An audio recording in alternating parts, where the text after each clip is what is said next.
The following podcast is a W2M Network original production. Visit W2Mnet.com for all of our other great podcasts, plus news, reviews, articles, and opinions from the worlds of wrestling, video games, football, and entertainment.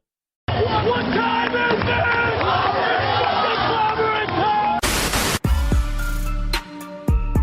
I am the face that runs the place. You need Roman to be out of the main title picture for a little while. You give him a break. This is the only way you're possibly going to get the crowd to do anything but boo him, is give him a break. I'm the greatest wrestler in the world. It was exciting to see because it kind of reminded me of Reading Rainbow a little bit. All they needed was LeVar Burton to come in there. Well, this would have definitely got a 5-star pay-per-view for me. Show of the year. Yeah, show of the year.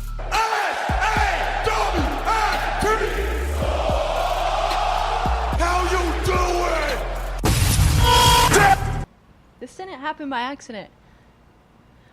Charlotte and a lot of people and Nia Jax are just on my case telling me that I don't deserve this. Charlotte called me a paper champion tonight.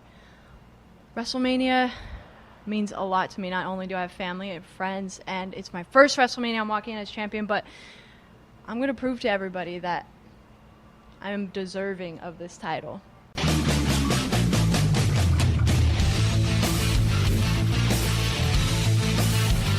Ladies and gentlemen, wrestling to the max.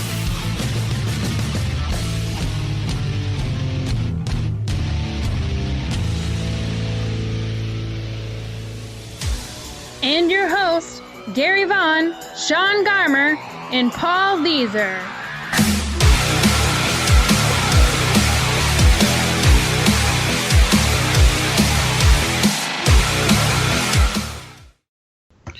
Welcome, everybody, to Wrestling to the Max, episode 240. Yeah, that's right. And this is WrestleMania week, and this is part one of our show. Of course, don't forget to make sure you go and check us out on W2Mnet.com. Also, if you want to go find out all of our other great content when it comes to audio, make sure you go check out us at Wrestling to the Max on any device that you have or anything that you use to listen to podcasts. Make sure, on iTunes or Stitcher, you go subscribe to Wrestling to the Max, and I'll get you all the great content that we have to offer. Like our Raw review we just did tonight, also SmackDown Live, which will be really important leading up to this WrestleMania 33. Also, don't forget, NXT Orlando is right around the corner, so this NXT review this week will be really important to listen to as well. So make sure you go check that out and, get involved because, trust me, lots of great content coming your way. Of course, I'm your host, Gary Vaughan. Along with me is Mr. Paul Leazar. Hey-yo. And, of course, we will have Sean Garmer on with us, too. He is actually having to use his phone, and we're going to get him on board here in just a few seconds. But, he's having some internet issues, so we're going to be getting on, getting it with him pretty soon here. But needless to say, we are excited about this week. We've got a lot of cool stuff coming up, and we'll be talking about all the great content that you guys are really, wanting to hear. But one thing I will say is we have some shows this week that are going to be really relevant. And what I mean by that is there's some stuff that you're wanting to, of course, know. And that is our predictions for WrestleMania, our predictions for NXT TakeOver, all that stuff. Trust me, you're going to get a chance to hear it. We're going to do all that on part two. So if you were looking forward to your WrestleMania preview tonight, you're not going to get it just yet. We're going to hit some pretty awesome news topics tonight. We're going to talk about Asuka, maybe her future with the company. We're also going to be talking about Eva Marie as well. So those are two names that you've heard. We are also going to be talking about, what's going on with Alberto, Patron, and Paige. That's right. There's more stuff out there about them. So you don't want to miss a minute of that. Trust me, it's going to be really cool to hear some interesting information when it comes to them and the company that they blame for all those videos. Yeah, trust me, they have someone to blame for it besides, hacking. It's pretty interesting. Also, don't forget that, we're also going to be talking a little Ring of Honor tonight. We'll also be talking about those Ring of Honor rumors with WBE. Yeah, that's right. We have some confirmation about all that. So Don't miss a minute of it. You're not going to want to, trust me. Also, we'll be talking about Supercard of Honor. That's right. That show's coming our way this week as well. So we've got a full show ahead of us, and we're excited about it. But yeah, I think we finally got Sean back with us, man. What's going on, Sean? What's up? And yeah, I mean, we, Sean, I know all of us are really excited about this, WrestleMania week. It's been coming up as sooner than we expected, I think, because for me, it was like, oh, it's still a little ways away, and all of a sudden, man, it's right in our face. The ultimate thrill ride is in your lap, Sean. Yeah, certainly. I think I'm sorry. I just I went to Gary After Dark right there. I apologize. I didn't say Paige was in his lap. I said the ultimate thrill ride. Wow. I don't want to touch that one because, maybe Mr. Patron will show up at my house. But, you say now, Perro, I heard what you said on your radio show. It's like, what's this about, Paige? Don't need to stop spreading rumors. No, but yeah, it's 4 hours away from me. Too bad I can't go this time. Last year was it would have been way less expensive, I think, than last year, but I still would have had to get hotel and everything, and who knows, it may cost even more. So I think it's better just to watch it from home. Yeah, I kind of feel the same way. I really had a great time last year, but I was thinking to myself, all getting out there, spending all that money, and I've got a lot of other things coming up in my personal life that I'm spending some money on. So I'm like, man, it's a big investment, and I know, Paul, you probably considered it, but I mean, it's kind of tough sometimes just to blow your entire financial situation on WrestleMania. Yeah, I was considering even. Last year, whenever they announced all the indie shows, the More Than Mania stuff, which we're going to talk about the insane amount of shows you can see out there if you're going or if you're just hanging out at home. But yeah, like a lot of the independent shows had my attention, and if you are out there going to those, I don't envy you trying to plan a schedule because there are some incredible shows out there, and so many of them are all at the same time. Yeah, it's amazing, man. I mean, I really wanted to hit up a lot of those shows last year, and this year they've amped it up even more. And I want to say this too: I'm still surprised that Jim Ross is going to still do his shows out there in Orlando. I don't know how he's going to do it. I don't know if I could if I was in his situation, but that shows a lot about who he is, his character, and he's standing up and doing it. But I know it's not an easy time for him. So, I mean, there's just so much to do, but that was one of those situations I thought, well, someone may be freed up because he'll probably cancel. Nope, he's sticking with it. So, but yeah, we'll be talking about a lot of those shows and, trust me, a lot more about WrestleMania week. But let's go ahead and get into some quick hits real quick. And then, of course, like I said, don't forget, we all talking about Ring of Honor and Supercard of Honor as well later on. Let us start off. We were already talking about Paige and Alberto Patron. Yeah, I know we were just joking about them, but the honest truth is these guys actually have an interesting situation going on, and once again, because of the fact that they are actually doing a show, they're actually doing a bunch of other stuff, but right now they're going to do something that's, I think, more important to them, and that's get married. And they're getting married on WrestleMania week. They're going to get married on Wednesday, they just announced. And this is in the face of a lot of things. One of all, Patron's still married, which is kind of weird. But not only that, Alberto Patron sent out this tweet, and he's basically blaming WWE for all their problems with Paige, and that they're the ones that are behind the videos getting leaked and all these pictures getting leaked and all this kind of stuff. And it's a big, huge mess. And I don't know why this is happening, but apparently, they're going to go ahead and get married in a hurry and let this all take place. But Paul, I mean, I'm a little bit baffled. I mean, my goodness, are they doing this just to shove this in people's face? There's a large part of me that thinks that they are doing this to sort of shove in people's face. I don't even know how it's going to work with Patron isn't even officially divorced from his previous wife yet, and now he's going to try to tack on extra marriage, which would make theirs illegal. So I have no idea how this is going to work out, let alone where he gets the idea that WWE would want to damage one of its potential stars. I don't know whether they had any intention to bring Paige back anymore or not, but the fact that they would be the ones to leak it is just... I find that very outrageous. So the crazy train is strong over there on that side of the wrestling world. What do you think, Sean, about all this stuff going on with the Patron and Paige? I mean, it's more stuff added to the fire, right? It's just with these guys, you never know what you're going to get. And, I mean, I think I can understand from their point, and I can understand from Patron's point, too, of, well, some catastrophic thing just happened to Paige. She's not, feeling the best. Let's overcommit to get her back on track, And, I mean, they were already engaged anyway.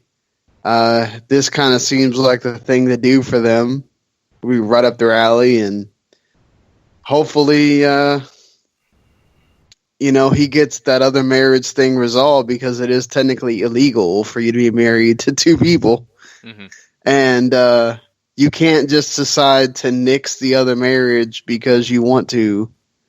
You have to get that one completely, divorced out and everything else. So, I mean, technically, I guess they could do the whole ceremony and not sign any papers.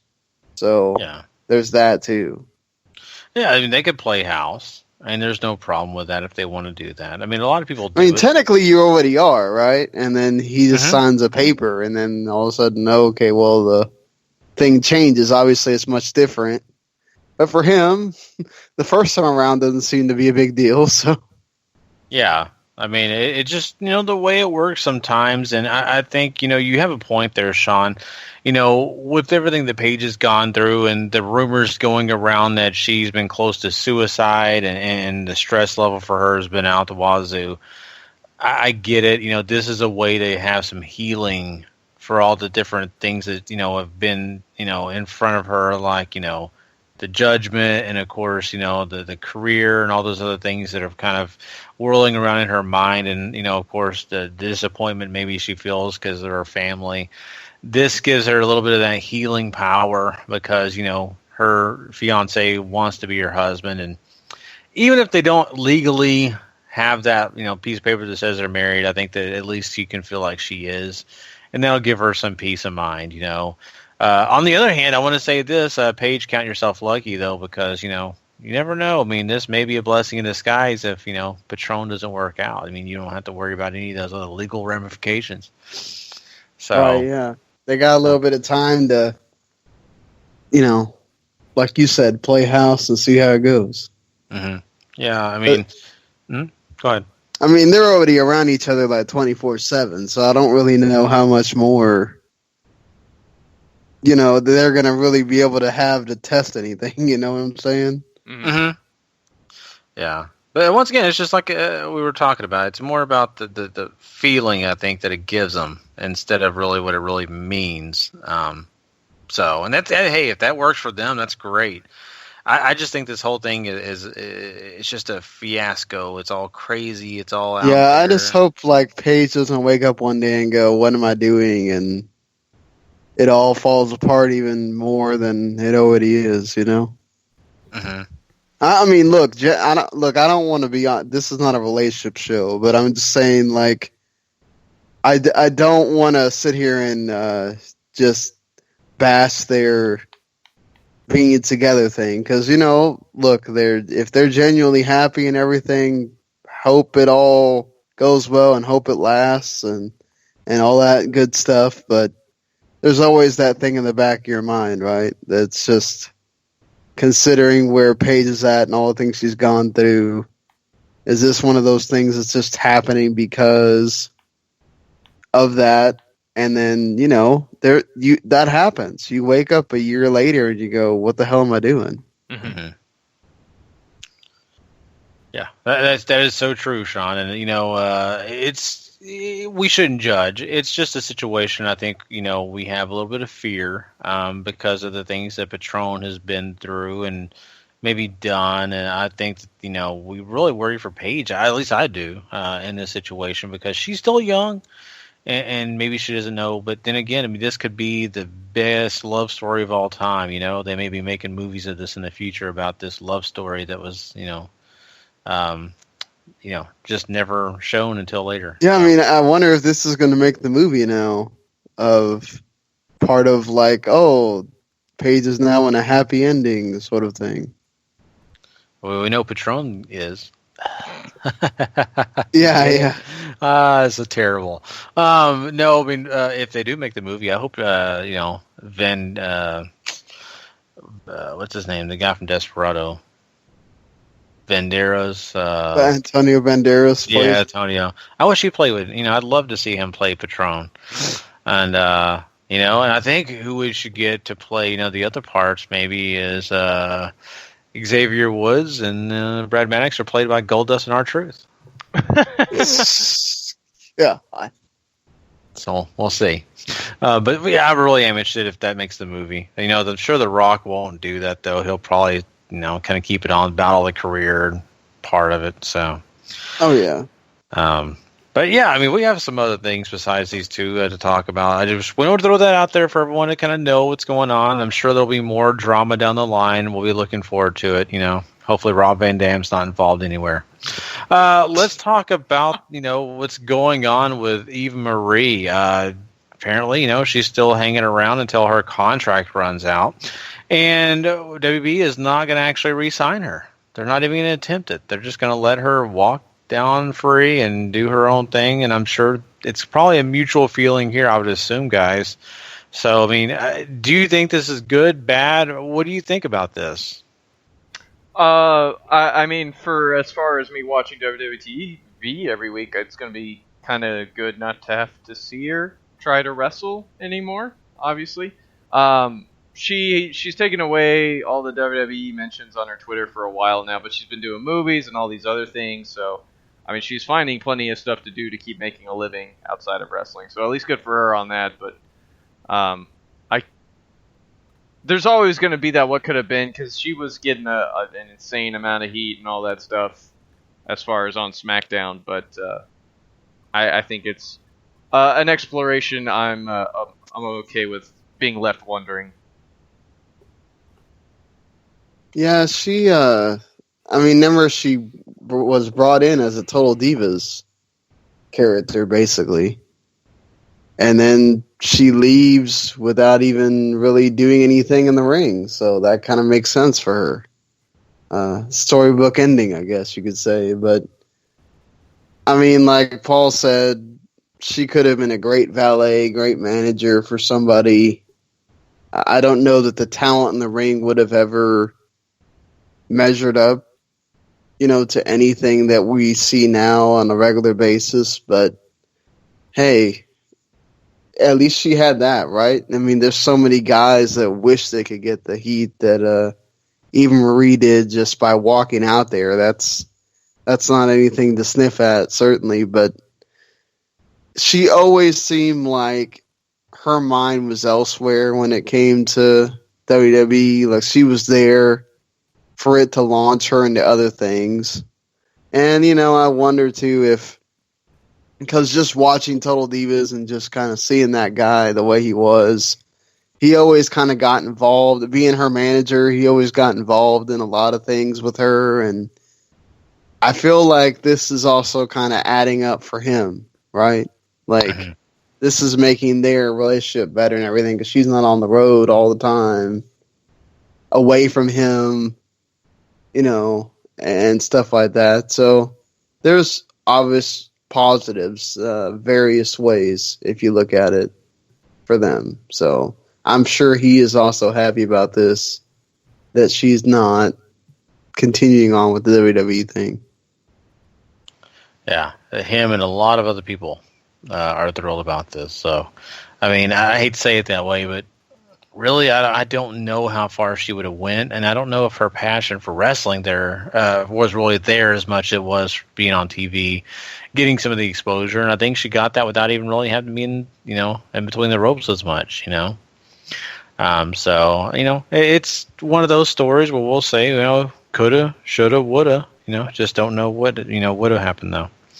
But, looking at this, let's look, at another person that's involved with WWE, and that is Asuka. And she's actually progressing in the other direction. She's getting more involved and doing more and more, and we're actually seeing her over on SmackDown, house shows and things like that, kind of getting her work involved in other places besides NXT. And, there have been rumors going all around, maybe post-WrestleMania, she's going to be on one of these shows, Raw or SmackDown, and it's going to be a big debut and all this. Well, we're getting word now that really, honestly, that's not going to happen despite all her hard work on house shows. It's going to be a little bit longer before we actually get Asuka landing on the main roster. And Sean, I don't know. I kind of feel bummed about this for her, but then again, maybe they want to see more of her, and they want maybe her to have a better grasp of the English language, I'm wondering. I don't know. I don't think that's going to happen in the time that we're talking about here. I think it's more about, even though I really think it's time for her, I think it's one of these rosters needs to shake up as far as a new person. And Asuka would be that person, I think, when you look at the NXT women's roster and who's been there long enough, and Asuka's done everything she's gonna. I mean, you can't really get any more than as long as she's held the title, and she will probably elevate Eva Marie on Takeover Orlando, and that will kind of set things in motion for her to be able to come up whenever they need her to, kind of like the Revival, where they're kind of just there. And they could come up at any moment too.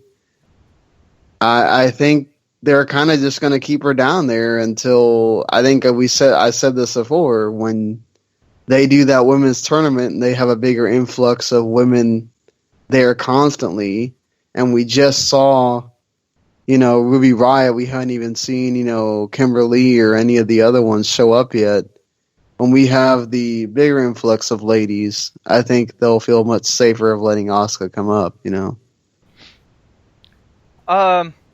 There's something to that, obviously, but at the same time, the only thing I think really for her, and this is even if she does drop the belt now to Ember Moon, because I think that would be in question now, if they're not going to bring her up for Raw after WrestleMania, which seemed like a almost surefire definite. I think for a lot of us, if she does lose the title, you have to think it's a rematch and then put her over again and move on after that, or however they're going to go about doing this. It just feels really odd, because you would move from one strong babyface to another, I think, if you put it on Ember Moon and then move Asuka along, but maybe they just want to keep the variety. I don't know, but I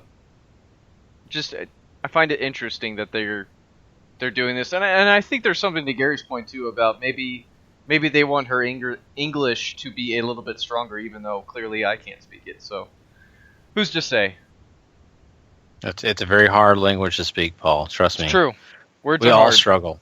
Yeah, very much, especially when you're a Texan and you're trying to learn, because you got that southern part still. So it's a joke, I know.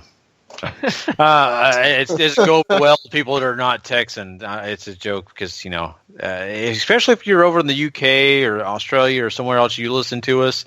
The joke is we live in the States. Well, the state of Texas is always considered its own country. Sometimes it's not really, but people make fun and say it is because it's so big. But yeah. Anyway, moving past geography, I want to talk about something else that's kind of interesting, and this kind of relates to geography because it relates to Japan. Noah has a new team joining up in the Global Tag League, and that will be the New Bromans. Of course, one of those is Robbie E, but the other one is Bram. Oh, wow, I never thought Bram would be a Broman. Very odd, but here we are. That's kind of interesting here, Paul. I'm interested because this seems like a giveaway for where TNA is going, but how the heck do Robbie E and Bram become a tag team? That's where I'm scratching my head. The only thing I can think of is literally it's, Robbie says bro, and you have Bram saying man all the time, because other than that, those two, can you imagine Bram just coming out with, the Robbie E music or the bromance music, and they're bumping fists, and all of a sudden Bram's trying to be all Jersey Shore. God. I couldn't picture it at all. It's that just kind of creeps me out in a way, to be honest with you. I mean, God, it fell all the way from the Ascension to that, and I'm talking about the Ascension that was good. Mm-hmm. Oof, it's such a shame. But I have nothing against Robbie E. He's fine. It's such a weird. That gimmick does not fit Bram at all. Like, I'm imagining, like you said, Sean, Robbie E.'s like, "Hey, bro," and then Bram's was like, "Man, I'm involved in this." But yeah, I mean, this is a tag team that's kind of unusual. But hey, I mean, I kind of like both these guys. I think they can work well together. I don't think they're going to go killer far in this tag league, but I think they could do some damage. Don't get me wrong. I'm interested in the pairing just because more of how the heck is this going to work. But Noah, I think, will do well enough. But there's some other there's a lot of big teams in this, especially a lot of the bigger stars are pairing up with other bigger stars, so you have some super teams floating around. And they'll probably finish middle of the pack, I would assume, although it is possible they could end at the bottom, for all I know, whichever block they end up. But don't get me wrong, I am interested. Like, this is kind of cool, especially for Robbie E and Bram, who I don't think have ever worked Japan before. Granted, Robbie E's been wrestling for a lot longer, so I'm not for sure, but good experience for them at the very least. Yeah. Well, let's move over and talk really quickly about Ring of Honor real quick. We've heard some rumors over the past week, and especially last week, about WWE and Ring of Honor together, and the fact that WWE really wanted to buy out Ring of Honor, and different things like that. Well, we're getting confirmation, and this is, of course, from a high-ranking Ring of Honor official through CBSSports.com, that whole talk thing was really nothing, and it is not gonna happen. So if you were thinking it was never gonna happen. And there are people that were really for it and a lot of people that were against it, but I mean, now that we know that this is confirmed, it's not happening, I mean, I'm kind of really curious what you think about this. Do you guys feel like that this is something that you wish would have happened, or something you're kind of like, oh good, that's out of the way, it's not happening? I'm happy for Ring of Honor simply because I think them continuing to exist is a good thing. They're a well-established indie. They give a lot of people a place to go to, especially if they don't particularly fit WWE or TNA's mold at this point. And it's very much a wrestling-driven show, and they have a great track record, of course, of producing and giving great talents a place to elevate themselves and hit that next level of their careers, as you see on WWE TV today. At least half of the main eventers nowadays are at least guys near the top of the card have all had a spell in Ring of Honor, and I think that speaks very highly of them. So I'm glad they get to continue to exist as their own entity. I would have been okay if it was just a deal for ROH TV to be on the network too, but I'm totally content with them being just Ring of Honor. Yeah, it's better for wrestling as a whole. It would not have been a great thing for wrestling if Ring of Honor just goes away. Less place for people to work. I mean, WWE would have got, a whole host of talent that I think we would have liked to see them have. But then again, it's like, how much of that are they going to use? Even with NXT, it's like, you only got so many spots. Mm-hmm. And you still got the people that you've signed and everything. So it's a much better thing. I kind of, when, we talked about it on Thursday, I kind of always didn't really think that it was truly going to happen, It seemed more like one of those, oh, we're talking about it, and tomorrow it's going to be not real, and that's kind of what happened, really.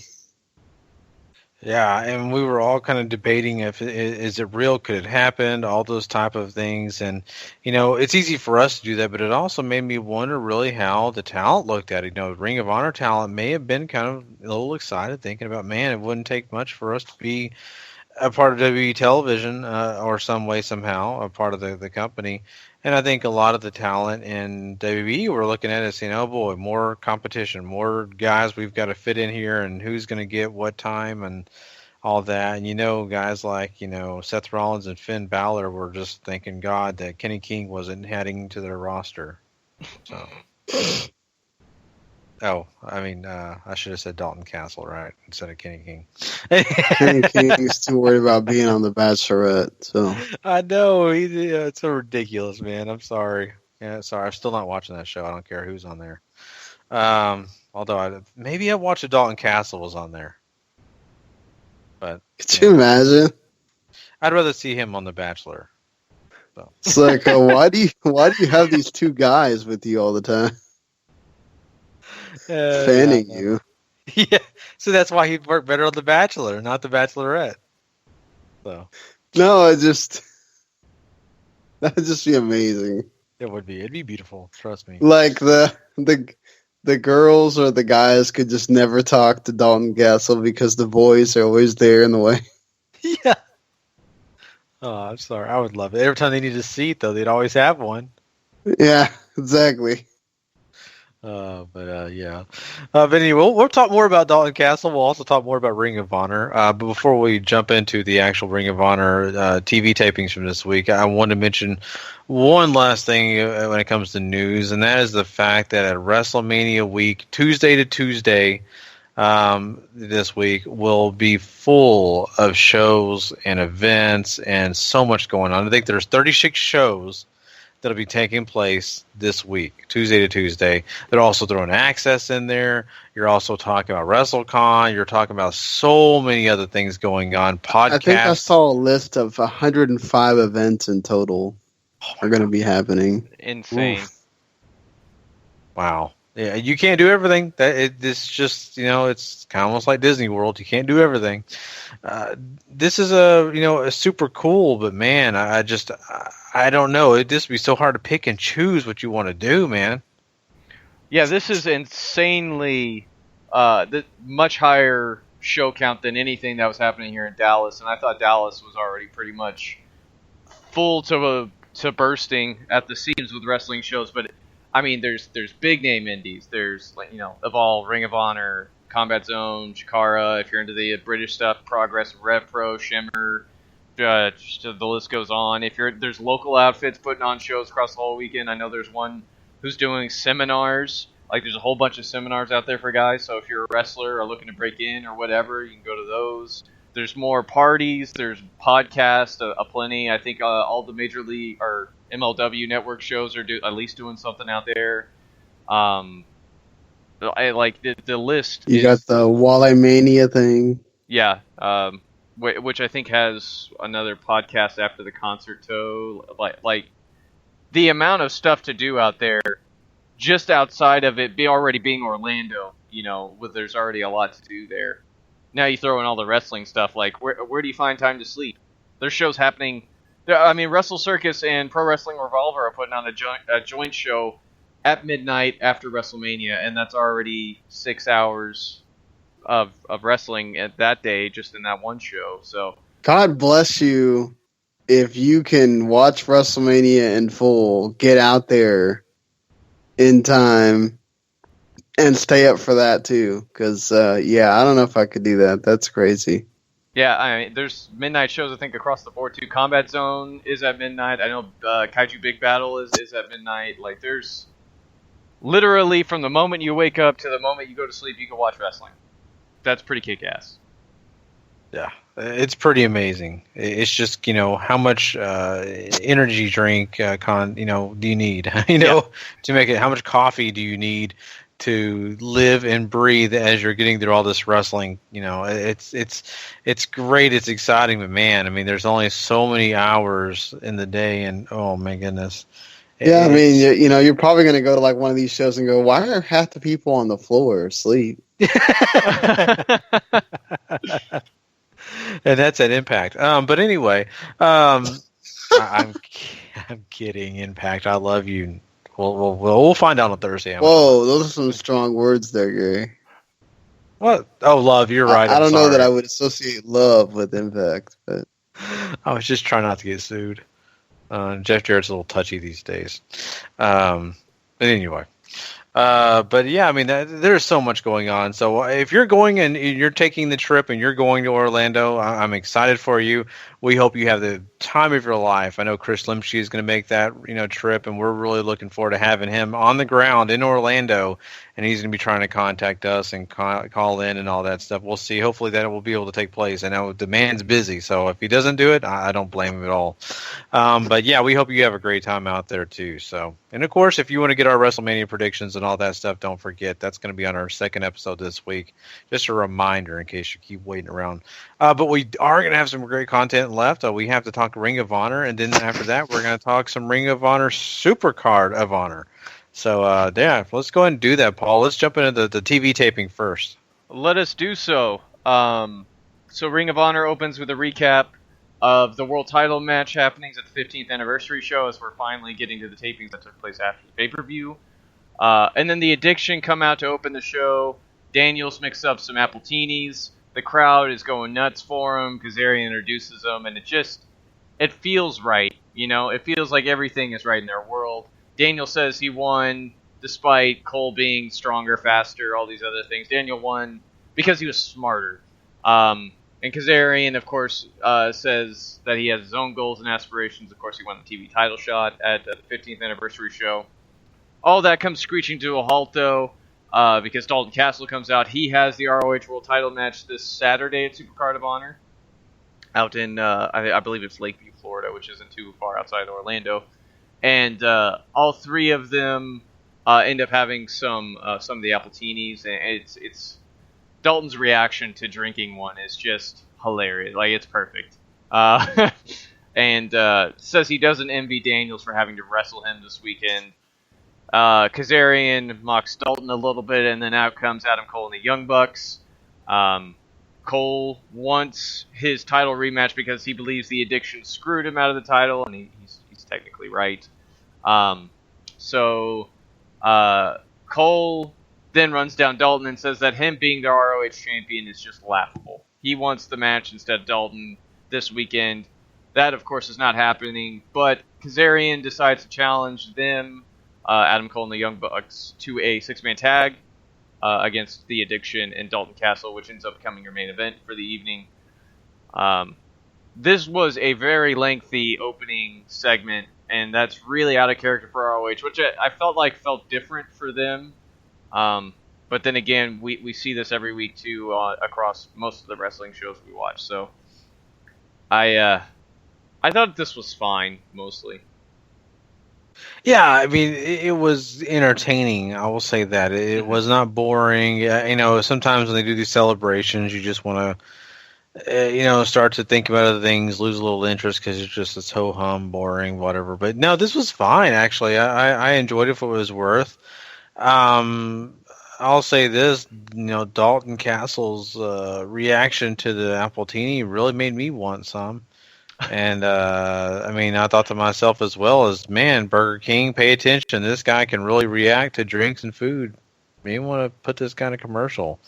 So, I really, it didn't make me thirsty, to be honest with you. I was like, man, I want one. I'm jealous. So the celebration thing was hilarious. It was fun. It was a good time. And then, of course, you had the Bullet Club guys coming out, Adam Cole and the Young Bucks. And all that ensues is good. I think it all made sense in the end. So I was happy with it. I think that they did a pretty good job here. And I appreciate that they gave you defined paths for both Christopher Daniels and Kazarian, because you often wonder, Daniels has got the Ring of Honor World Heavyweight Championship, but that makes Kazarian's gonna be left out in the cold. He's gonna be jealous. No. They give you the exact reason why he's not. So I like that. Yeah, and during that promo too, they also say that they're always going to be buds. So that's what's most important from all that. We move on. Marty Scurll gets a promo talking about how he came to ROH looking for competition, but everybody he's come up against has fallen short against him. As his reign as TV champion has been incredible.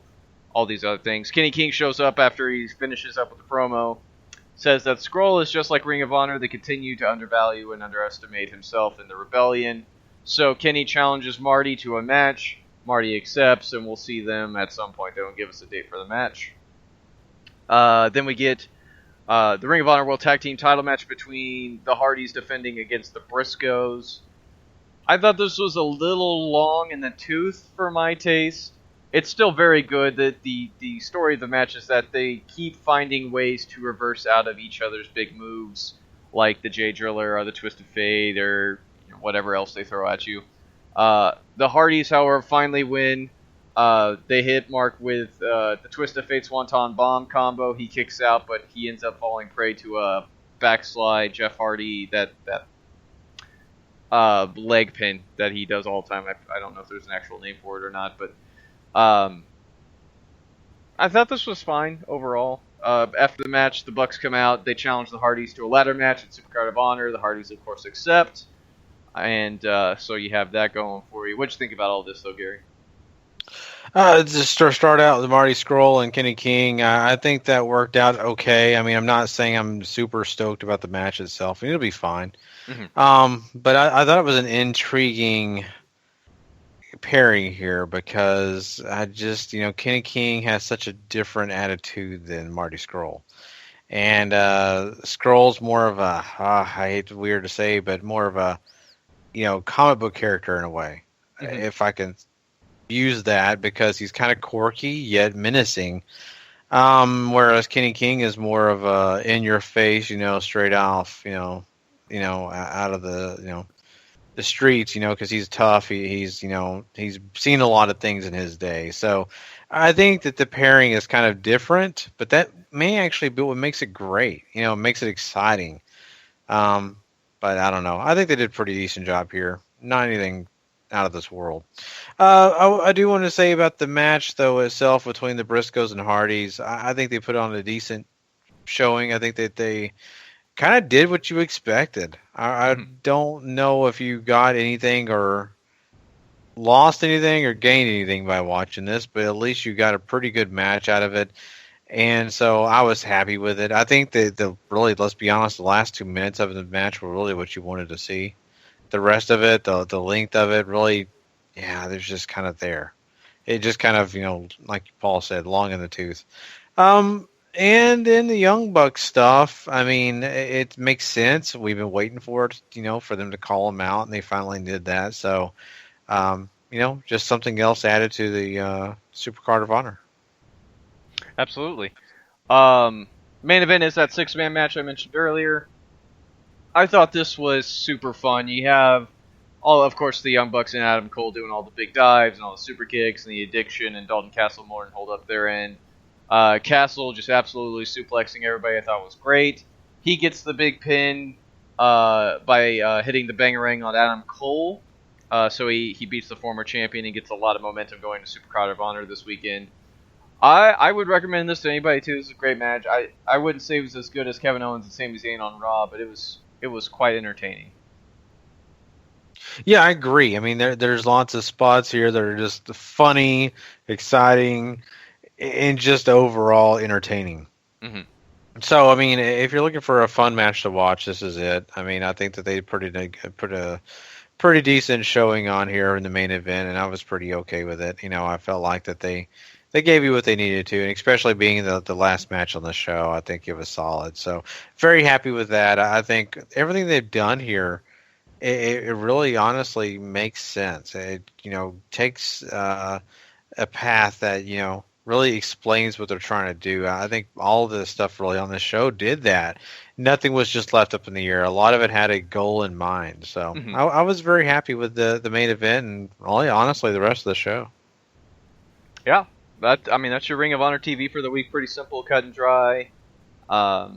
Leading into Supercard of Honor, which is this Saturday, of course, like I mentioned. It will be on iPay-per-view through Ring of Honor's website and Fight TV. So if you're stuck at home or you're doing one of a million other things and you still want to watch Supercard of Honor, you can. So we're going to go ahead and review this bad boy and give some predictions and all that good stuff. So the first match on here, at least that I saw, was the Kingdom, Matt Taven and Vinny Marseglia. TK O'Ryan, of course, is still healing after shattering his shin on a guardrail after a very over-exuberant moonsault on the 15th anniversary show. They're taking on the Beer City Bruiser and Silas Young. Should be a fun match. I would lean more towards Silas and Beer City Bruiser getting the win here, but this could really go either way. Yeah. And who was their third tag team partner? Have they announced that yet? This is a straight-up tag match, no six-man. Okay, so this is the Kingdom versus just these two guys. Okay. Correct. Wow, okay, so I thought they were going for the I guess that's later. That's another pay-per-view. I was kind of surprised because I thought they were announcing that, but I didn't realize that. I would think that you're right. I think the Beer City Bruiser and Silas Young probably are up for the win because this is not, for the trios title. I think that, really when you look at this, that they really have some momentum going with Silas Young and the Beer City Bruiser. So I'm with you on that. Now, the Kingdom is great. I think the Kingdom is going to have success, but I think really what they're geared towards is their titles and not so much just winning just regular tag matches. Right, and whenever TK does heal up and all of that, I'm sure if once they decide to either move past the six-man or something like that, you have Taven and TK and Vinny pretty much geared to go after the other titles too, the world title and the tag belts too, which with the way they're losing talent in Ring of Honor might be happening much sooner than later. So, oof, yeah, scary. Yeah, Frankie Kazarian takes on Punishment Martinez 1-on-1. This could actually be pretty good. I've enjoyed Punishment for the most part in the last couple of weeks that I've seen him, especially since the babyface turn. I would pick Frankie to win here, but obviously you can't sell out the big man. Trust me, I would love Punishment Martinez to win. I really love this guy. He's a guy that I've followed for a little while now, and I think he's got a lot of potential. But is he going to beat Frankie? No, not going to happen. I'm sorry. Frankie's a veteran that's been around the block. No way he's going to win. If he does, it's going to be a huge surprise for me, and I'll be thrilled. But I just don't see it. I think Frankie Kazarian takes this victory. Yeah, especially in lieu of the next match being the Ring of Honor TV title match as Marty Scurll defends against Adam Cole, who has decided to challenge for other championship opportunities, seeing as he can't get a world title match yet. I would think Marty retains here too. Mostly because, Adam Cole is obviously way above the TV title, but I think they like Marty in this role, too. He can have all the big matches, and it makes the TV title continue to feel important. And this is interesting for the fact that, you've got Adam Cole, one of the biggest heels, facing off against your mid-card heel. Mm-hmm. It's kind of weird. Kind of makes you wonder how this is going to work out. In the end, though, I agree with you. I think Marty Scurll wins. Whether it be nefarious means, whether it be just, count out or something. At the end of this match, it's going to be Marty Scurll still your TV champion. Yeah. And then we get this big tag team match, which has the potential to be incredibly exciting. Dragon Lee teams up with Jay White to take on CMLL's Valador Jr. and Will Ospreay. And, prepare to just discard your chairs because you're probably going to be standing, if you're watching this live, the whole time with how many flippies are going to be going on in this.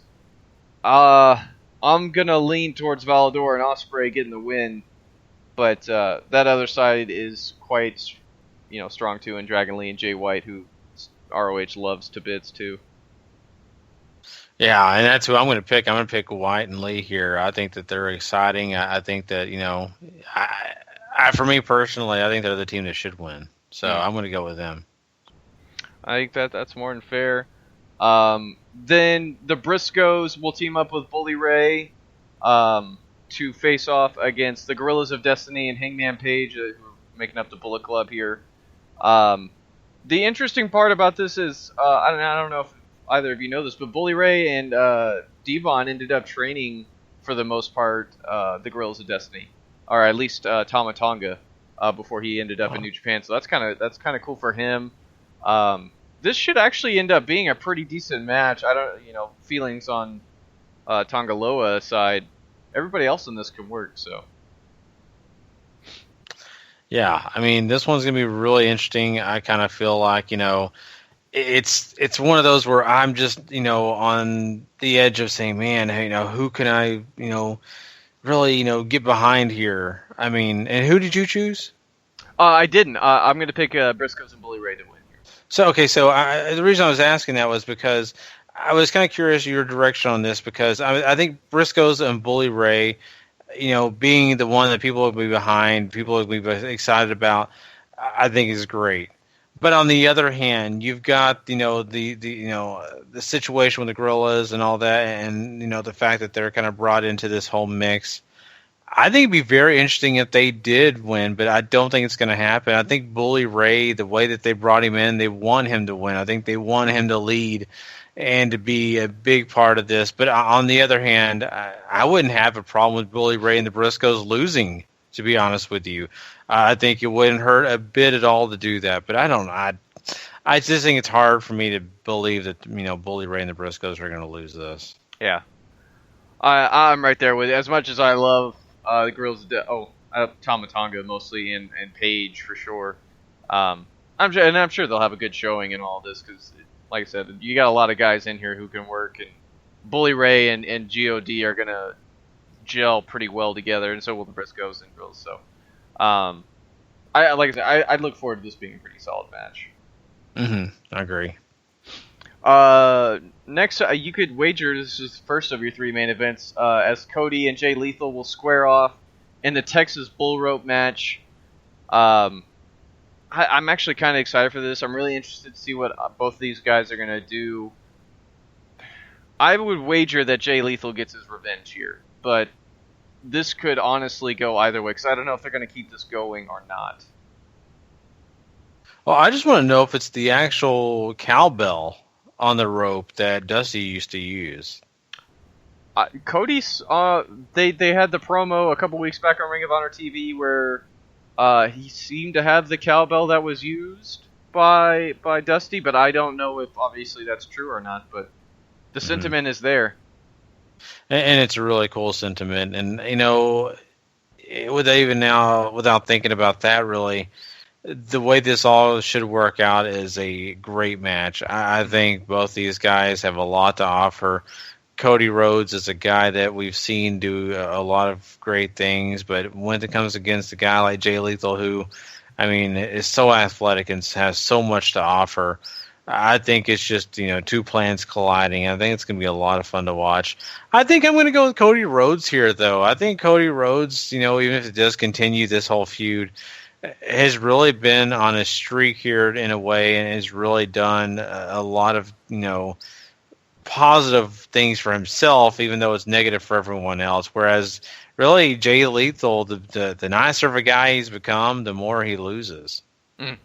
That is very true. Like I said, with Cody's schedule and all these other things going around, I really don't know if they're going to do this again, or if they're going to keep this going, or how it's all going to work out. So I'm leaning more towards Jay, just more out of safety than anything. But like I said, either way, I think it's going to be another good match. I would wager the tag titles are going to main event now, especially with it being a ladder match. So let's do Christopher Daniels defending the ROH World title against Dalton Castle. I'm actually very interested in matches. It's a styles clash for sure. Daniels, however, can work with anybody. Dalton Castle is also a phenomenal worker.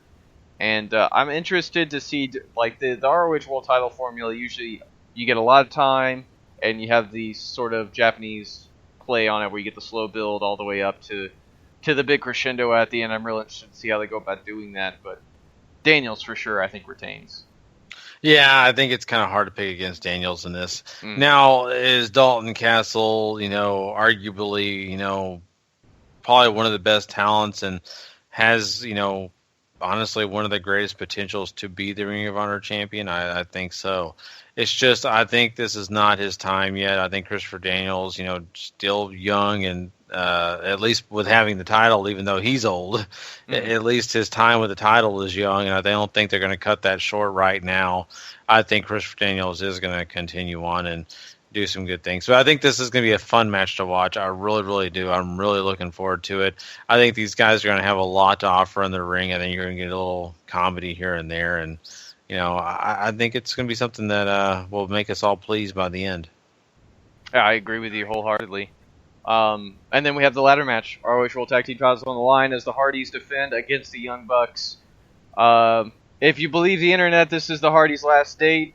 So I wager the Young Bucks win him back in a stellar fashion. But yeah, this match will surely be maybe one of the best matches out of the entire week of all those shows we just talked about. So, and there's a lot of them that are going to be going down. So, yeah. You know what? This is going to be another match that I'm really looking forward to. I can't wait to see all the different nutty things the Young Bucks have to offer, and to bring into this match. And then Matt and Jeff, they are just hilarious. They do their own thing. I know they can't really pull off the gimmick like they want with the whole broken thing, but they still use it. They still have a lot of fun, and I think in the end we're going to get something that's super cool, super exciting to watch. But yeah, I kind of feel like the Young Bucks are going to win. I think it has a lot to do with those Super Kick championships. Mm-hmm. I think it really has a lot of motivation behind the Young Bucks winning, and I think that could lead on to, of course, the Hardys losing their tag belts. So is it weird to say that I don't know the future of the Hardys and think that could be part of this, or just the fact that maybe it's okay that the Hardys don't keep the titles, even if they're not moving on to another company? And I think it works out great that way anyway. So I think it's pretty solid.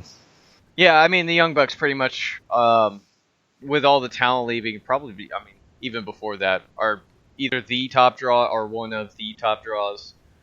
So there's no shame in hot-shotting the belts back to them after the 15th anniversary, or the Manhattan Mayhem show. So that's your Supercard of Honor card. I don't know if we'll ever get a chance to review it or not, but it certainly is out there for the watching, as well as so many more. Of course, all the WWN Live stuff will be either on WWNLive.com or FlowSlam, and WrestleCon stuff will end up on High Spots at some point. All sorts of different ways to watch wrestling going down this week. Trust me, and there's been plenty of it, so you don't want to miss a minute of it. Of course, like we talked about before, we're going to cover as much wrestling this week as we possibly can. Of course, we're going to give you all our review shows as normal, which is Raw, SmackDown Live, 205 Live, NXT. All those shows will be available to you guys. Don't miss them. They're going to be so important because of the fact that we're going to be getting into a lot of things leading up to WrestleMania. Of course, TakeOver Orlando will be happening also this weekend on Saturday night. So you have a full slate of great shows like that, plus these shows, Wrestling to the Max Episode 1, which you've concluded here with, and Part 2 will be on Friday morning on the download for everyone when they want to go check that out. That'll include our WrestleMania preview, along with our NXT Orlando preview. So that's going to be a huge show. I cannot wait for it. It's going to be one of those where we're going to be really getting into a lot of big things, so trust me, don't miss that show. And of course, hey, the best way to find all those shows is W2Mnet.com. Along with the other great written content that we have to offer, we'll probably be doing a WrestleMania 33 roundtable that you're going to want to go read. So trust me, go check it out. Also, don't forget, if you want to go subscribe to Wrestling to the Max. If you just want our content. If you want all the content that's on W2Mnet.com, though, make sure you go to the W2M Network and go subscribe there, and that'll give you all the great content that the website has to offer. So there's a lot of cool stuff going on. We just want to be a part of it. We made our debut on the Rattlerton Broadcasting Network this weekend, too. Oh, that's awesome. Wow. That's super cool. So there you go. If you're listening to us via that, the Rattledge Broadcasting, we appreciate you checking us out maybe for the first time. It's really cool to have you on board with us, and we are excited about this new partnership. It's really, really cool.